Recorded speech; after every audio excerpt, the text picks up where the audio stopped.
Today we shall continue with the same lesson, chapter 5, okay? That's the nature and the classification of an economy. So in the previous class, okay, we had discussed that economy is classified on two bases. Number one, on the basis of economic development, that's developed and developing. So that we have discussed in the previous class.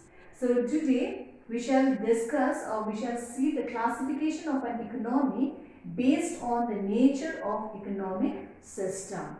So on the basis of economic system, the economy is classified as capitalist, socialist and mixed. So first let's talk about capitalist economy. So capitalist economy is also known as a free economy, okay? It is also known as a free enterprise economy, or it's also known as a laissez-faire economy. So laissez-faire economy means it's an economy in which the government interference is less. So now what do you mean by capitalist economy? So it's a type of economy in which the productive resources are owned by private individuals who uses this productive resources to earn profit, and in which the state intervention is minimal, so that the economic activities are mostly unplanned and uncoordinated. Now let's make it in a point-wise this. So under capitalist economy, those productive resources, the factors of production, land, labor, capital, these all are owned by the private individuals. Then second point, so these individuals, okay, they use these productive resources to earn profit. That means the main intention of these individuals under capitalist economy is to earn maximum profit. And under capitalist economy, there is least government interference. That means the government interference is very less. Okay, so therefore most of the economic activity under this type of economy are unplanned and they are mostly uncoordinated. Okay, so capitalist economy means is a type of economy in which the productive resources, the inputs are owned, managed and controlled by the private individuals, and they use this productive resources to earn profit. Okay, and the government interference is less, and therefore the economic activity is mostly, or the economic activities are mostly unplanned and it's uncoordinated. So now let's see the features. Okay, what are the features of the capitalist economy? Number one is your private property. So you can follow your textbook on page 69. Okay, so private property means like the individual, they are the owners of the factors of production like land, labor, capital, and these individuals, okay, they are free to acquire, they are free to sell their property. Okay, so since the government intervention is less, they are the owner, so therefore they are free to acquire, they are free to sell their property. Then number two, right of inheritance. That means under this law, that is right of inheritance, the individuals, okay, they can pass their properties to the legal son and daughter. Okay, they can easily pass their properties, whatever properties they own, they can pass it on to their legal son and daughters. So this will motivate, okay, it's a sort of incentive for the individuals to earn and to accumulate wealth for future. Okay, so that whatever they earn, it can easily pass on to their legal sons and daughters. So that's a law of inheritance. Then number three, freedom of enterprise and occupation. So in this case, okay, the producers, they are free, or the individuals, they are free to produce, okay, or they are free to use those productive resources to produce any goods and services of their choice. And even the some consumers also, or in a sense, they are also free. The individuals are free to choose the occupation of their choice. They can shift themselves from one occupation to another, or they can move from one place to another in search of better jobs. Then next one, freedom of choice for consumers. So not only to the producers, even the consumers also, there's a freedom. The consumers are free to consume the goods and services of their choice. They can spend their income in whatever goods they want. Okay, so the consumers are also free. Then number 5, price mechanism. So for this, you please take page number 70, point number 5. So what is price mechanism?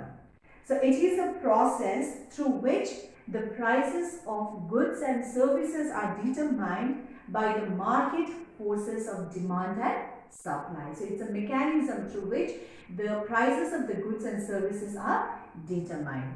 Okay, and thus the price mechanism, okay, plays an important role in organizing production. So not only in organizing the production, but it plays a major role in distribution of goods among various individuals. Then next one, number 6, competition. So there is a stiff competition among the the participant in the market, among the market rivals. Okay, so there is a high degree of competition, and this competition, okay, it leads to efficiency, because efficient individual, they produce quality goods and the demand for quality goods are more. Then next one, profit motive. So the main intention of these individuals, okay, under the capitalist economy is to earn maximum profit.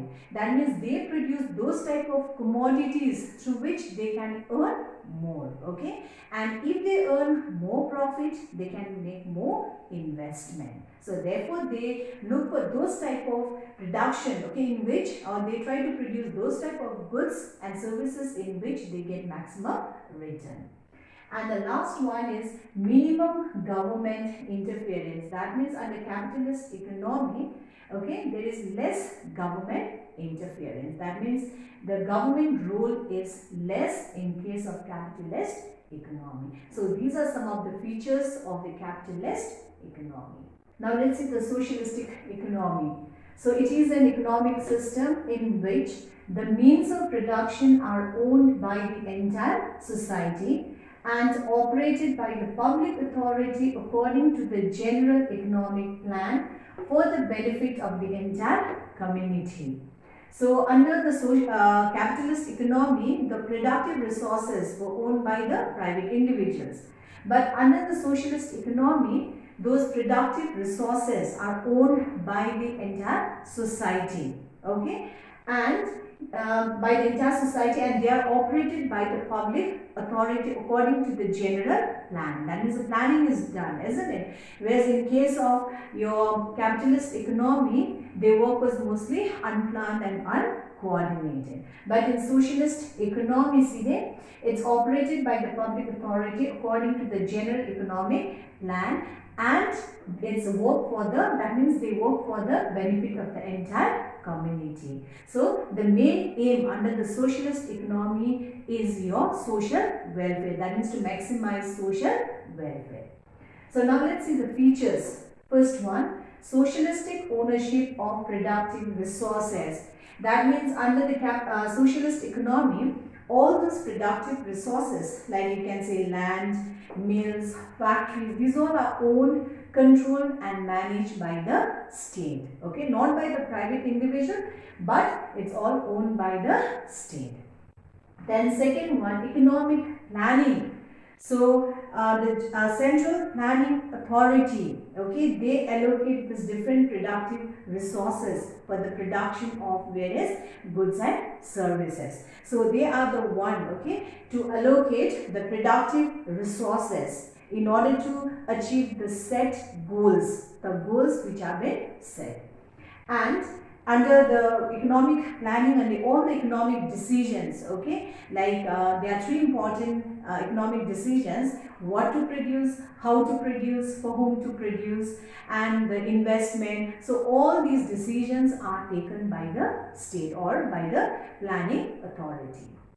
Then number 3, social welfare as a motivating force. That means the main intention under the socialistic economy is to maximize the social welfare. Whereas in the capitalist economy, the main aim was to earn profit, but out here the profit motive has been replaced by the social welfare motive. Okay. Then next one, economic equality. So under socialistic economy, okay, like it is based on the principle of egalitarianism. Now what does it mean? Egalitarianism means it's like aim at maintaining equality in the distribution of income and wealth. Okay, that is equal opportunity for all. So people, they earn their income by working for the state. Okay. Now let's see point number 5, classless society. So as you know, under the socialistic economy, all the productive resources are owned by the state. Okay, so therefore class struggle does not exist under socialistic economy. So all the individuals, okay, they earn by the income by working for the state. Okay, so class distinction does not exist under the socialist economy, and moreover there is no scope for economic exploitation in this type of economy. So the last one is elimination of competition. There is no competition among the production unit in the socialistic economy, as all the resources, the productive resources, are owned by the state. Okay, and moreover a spirit of cooperation, okay, or the spirit of goodwill prevail in this type of economy.